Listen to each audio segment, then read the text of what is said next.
Dear President Biden, Vice President Harris, and members of the 117th Congress, it is time to declare anti-Blackness a national emergency.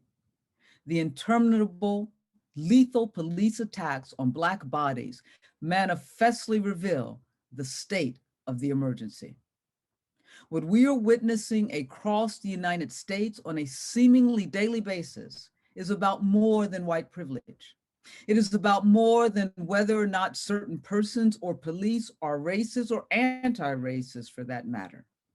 Rather, it is about anti-Blackness.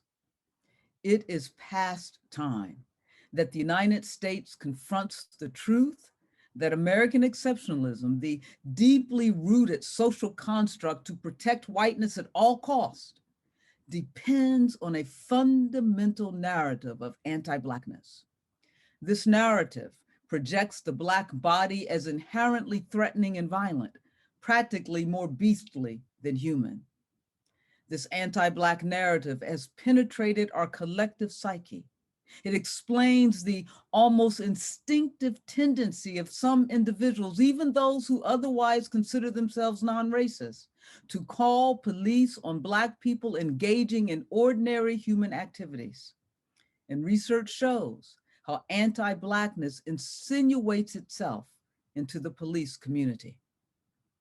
That Black people are disproportionately trapped in the violence of poverty, with its social comorbidities of inadequate health care, substandard housing, and insufficient educational and employment opportunities, is no accident.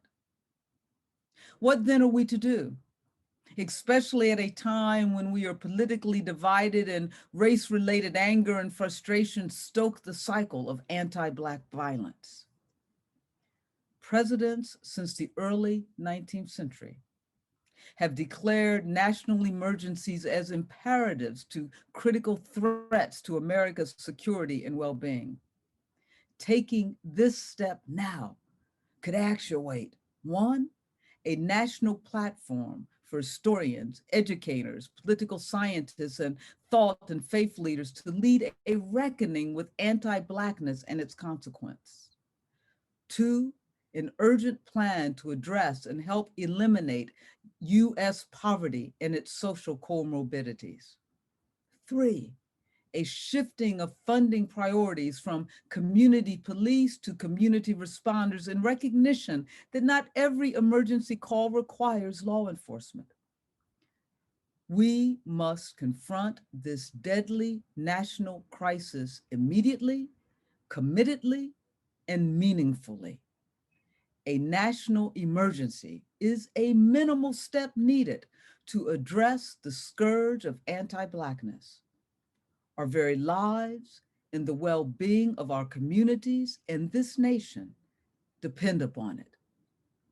Faithfully, the very Reverend Kelly Brown Douglas, Dean of the Episcopal Divinity School at Union Theological Seminary, and the Bill and Judith Moyers Chair in Theology at Union Theological Seminary.